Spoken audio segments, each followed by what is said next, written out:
Imagina tener que firmar un compromiso con el gobierno diciendo que vas a trabajar durante 25 años, sin descanso, sin garantías y arriesgando tu vida todo el tiempo. Eso era exactamente lo que les pasaba a los soldados romanos. Cuando un hombre decidía entrar al ejército, aceptaba una vida de disciplina rígida, entrenamientos intensos y batallas violentas que podían durar meses. No se trataba solo de fuerza física, era también una maratón mental. Muchos ni siquiera lograban completar ese tiempo de servicio, y no porque se rindieran, sino porque morían antes. Los que sobrevivían hasta el final eran verdaderos sobrevivientes. Ahora imagina, ¿qué pasaba con aquellos que se herían en el camino? Un brazo perdido, una pierna aplastada, o incluso traumas psicológicos. ¿El imperio simplemente descartaba a ese hombre? ¿O existía algún tipo de ayuda? Aquí es donde la historia se pone aún más interesante. Espera un momento. Antes de continuar, necesito tu ayuda. YouTube solo difunde este video a más personas si hay mucha interacción. O sea, sin tu comentario, este conocimiento puede quedar enterrado y nunca llegar a quien lo necesita. Si este contenido tiene sentido para ti, comenta 1. Si no estás de acuerdo, comenta 0 y dime por qué. Quiero ver al menos 100 comentarios aquí para que YouTube entienda que este tema necesita difundirse. Así que comenta ahora, y sé parte de esta misión de revelar los secretos de la antigua Roma. Sigamos. Roma no era solo fuerza bruta. Cuando Augusto se convirtió en emperador, se dio cuenta de algo que nadie había tomado en serio hasta entonces. Los soldados necesitaban atención médica real. Fue entonces cuando nacieron las primeras unidades médicas militares de la historia. Cada legión recibió su propio hospital, y no era improvisado, no. Tenían equipo, estructura y capacidad para atender hasta 500 heridos.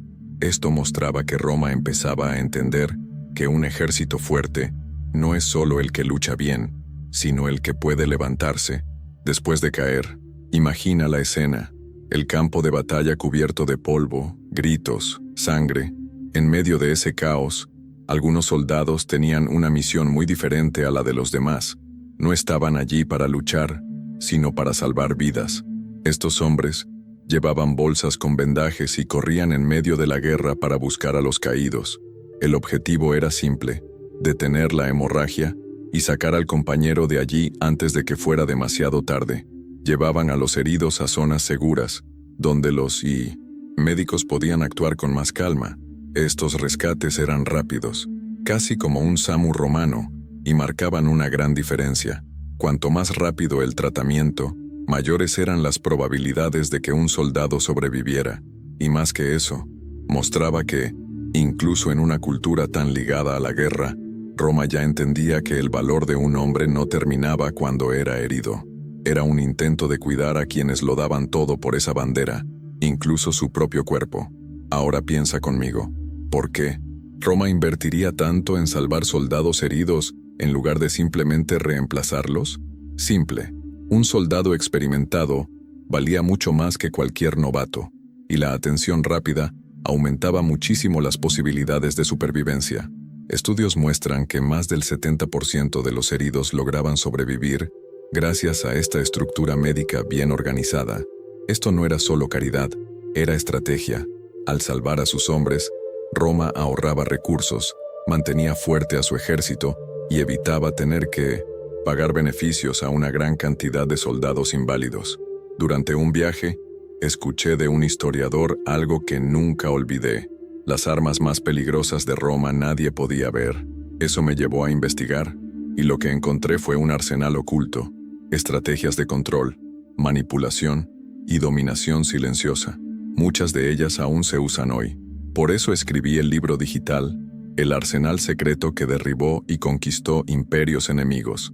Descárgalo ahora mismo en el primer comentario fijado. Son pocas copias. Puede desaparecer en cualquier momento. Haz clic y descubre lo que Roma ocultó por siglos. No todos los soldados lograban llegar a los 25 años de servicio. A veces, una sola batalla lo cambiaba todo. Una herida grave, una pierna amputada o incluso un colapso mental ponía fin prematuro a ese camino. Y entonces surge la pregunta: ¿qué hacía Roma con esos hombres que ya no podían luchar? Al principio, La respuesta era dura. Durante la República, no había dinero de por medio, nada de pensiones ni ayudas económicas. Lo máximo que recibía un soldado inválido era un pedazo de tierra. Así es, un lote en una región conquistada por el ejército. Era como decirle, ya no puedes luchar, entonces ve y cultiva. Suena cruel, pero en aquella época, tener un terreno era una forma real de sobrevivencia, y por increíble que parezca, eso tenía sentido para muchos veteranos, porque la tierra era símbolo de seguridad, estabilidad e incluso libertad. Pero las cosas comenzaron a cambiar, y en 1900, el próximo tema entenderás cómo la llegada de un emperador cambió por completo el destino de estos hombres heridos. Cuando un soldado romano era dado de baja por invalidez, especialmente en la época de la República, no salía con los bolsillos llenos, salía con un pedazo de tierra. Y eso, en ese tiempo, valía mucho. Pero no creas que era en cualquier lugar. Normalmente, el terreno se concedía en la región de origen de la legión donde el soldado había servido. Así que si era de la 10ª legión de Hispania, era allí donde podía construir su nueva vida. Esto creaba una conexión entre el ejército y el pueblo, fortalecía la presencia romana en los territorios conquistados y además daba al veterano una nueva función social, la de colono. Dejaba de ser un guerrero para convertirse en una especie de embajador silencioso de Roma. Era una forma inteligente de Roma de cuidar a los suyos y seguir expandiéndose. Para muchos, recibir una tierra era más importante que recibir monedas. Representaba la oportunidad de comenzar de cero, con dignidad. Pero esa fase era solo el inicio de un sistema que, en el imperio, tendría una nueva cara y muchos más recursos. Todo comenzó a cambiar cuando Augusto asumió el poder. Miró al ejército y pensó, estos hombres están dando su vida por Roma, merecen más que solo un pedazo de tierra. Fue entonces cuando nació algo inédito, un fondo de pensión militar, financiado con el propio dinero del emperador.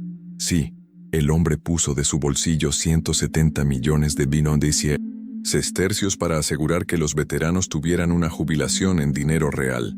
Pero claro, hasta el oro de un emperador tiene límite, así que fue más allá. Creó impuestos específicos, 5% sobre herencias y 1% sobre bienes vendidos en subastas, todo para mantener este fondo en funcionamiento. Eso trajo seguridad real para quienes estaban por dejar las armas.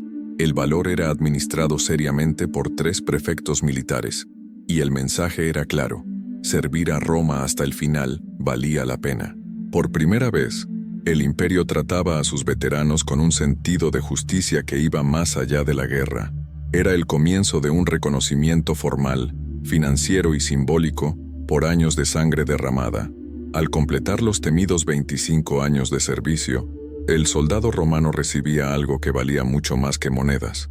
Recibía la militia honesta, un documento oficial que le decía al mundo, este hombre sirvió a Roma con honor. Era como un diploma de valentía. Junto con ese reconocimiento, venía un pago único. Nada despreciable, por cierto. Eran 12.000 sestercios o 3.000 denarios, lo que hoy equivaldría a más de 100.000 reales. Un centurión podía recibir hasta 20 veces más, dependiendo de su rango. Eso le daba al veterano la posibilidad de vivir bien, abrir un negocio, comprar mejores tierras o simplemente descansar con dignidad. Pero lo más simbólico era el honor. No era solo una jubilación. Era el sello de que ese hombre había cumplido su misión con coraje. Roma sabía que los hombres motivados a servir hasta el final necesitaban algo más que promesas vacías. Necesitaban garantías reales. Y ese sistema de recompensa fue un parteaguas para la moral del ejército. No todo guerrero lograba cruzar la línea de llegada. Muchos eran heridos en el camino. Y no hablamos solo de cortes o huesos rotos. Había soldados que enloquecían por los traumas de la guerra o perdían movilidad. En esos casos, Roma no los olvidaba.